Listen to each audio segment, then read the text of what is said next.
Nous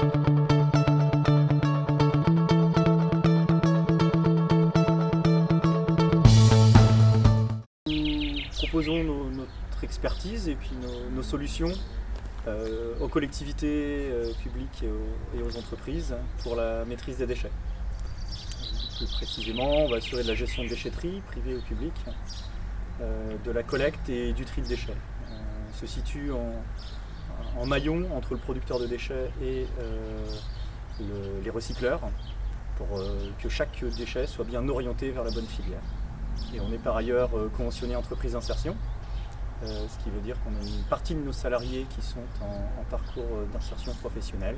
Donc en tant qu'entreprise de l'économie circulaire, pour nous il est important de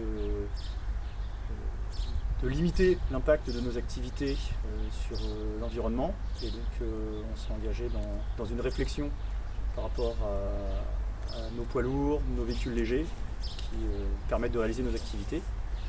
Et on s'est orienté donc du coup vers le GNV et vers l'électricité pour tendre sur certaines activités vers le zéro émission.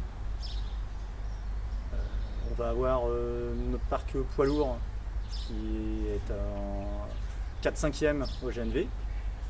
On va avoir également une mini benne de collecte électrique, un chariot télescopique électrique aussi qu'on va recevoir d'ici quelques jours pour notre centre de tri brestois, ainsi que tout le parc VL qui va passer, un mix électrique pour la majorité et gaz pour certains véhicules. Donc, ce qui a fait qu'on a opéré ce choix, c'était d'abord la réflexion qu'on a eue sur l'impact de nos activités. On est sur un engagement RSE au travers du label RSEI. Et ce qui nous a permis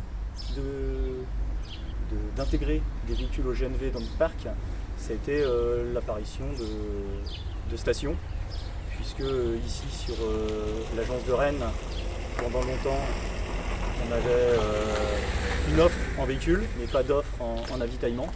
Forcément, pour une petite entreprise comme la nôtre, on n'a pas de possibilité d'avoir notre propre station.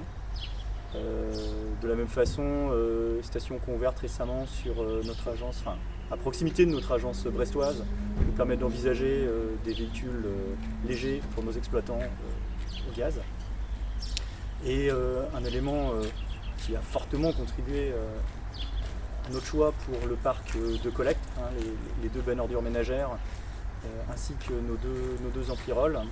C'était une demande forte de notre client ici sur l'agence de Rennes, donc notre client Rennes Métropole, qui incitait dans son appel d'offres à envisager un verdissement du parc, comme on peut dire. Donc,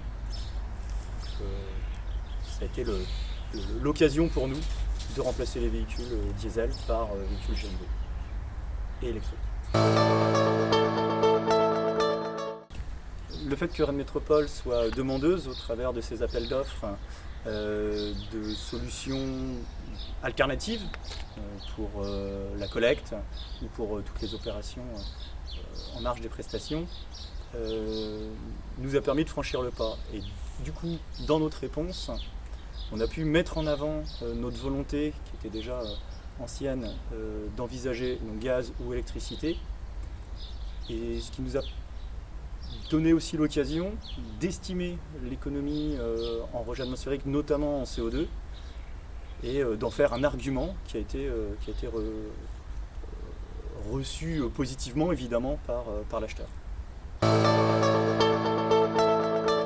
Sur les freins, on a eu pendant longtemps une interrogation quant à l'autonomie, notamment sur les VL électriques. Donc c'est ça qui nous empêchait de franchir le pas. On a à un moment participé à une expérimentation menée par PSA en lien avec Rennes Métropole, qui s'appelait B9E. On a eu un véhicule qui permettait à PSA d'être dans un test en conditions réelles. Donc ça avait fait tomber certaines craintes que peuvent avoir nos encadrants, de se retrouver sur des circuits un peu longs que l'on a sur certaines agences, de se retrouver à court d'électricité, loin de sa base. Mais voilà, aujourd'hui on a comme des véhicules qui ont des autonomies suffisantes et c'est ça qui nous permet aujourd'hui d'envisager le changement de parc là sur 2021.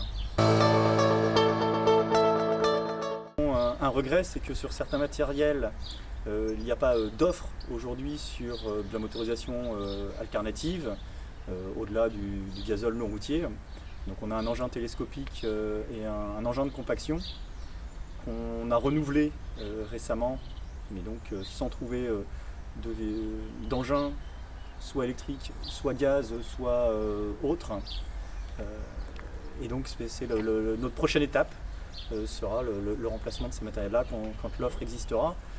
Ce qui est positif, c'est que sur les petits engins télescopiques, aujourd'hui, il y a une offre en électrique, ce qui nous a permis d'en acheter un sur l'agence brestoise, mais sur des matériels plus gros, dont on peut avoir l'utilisé sur l'agence rennaise, voilà, on attend l'offre à venir, on espère.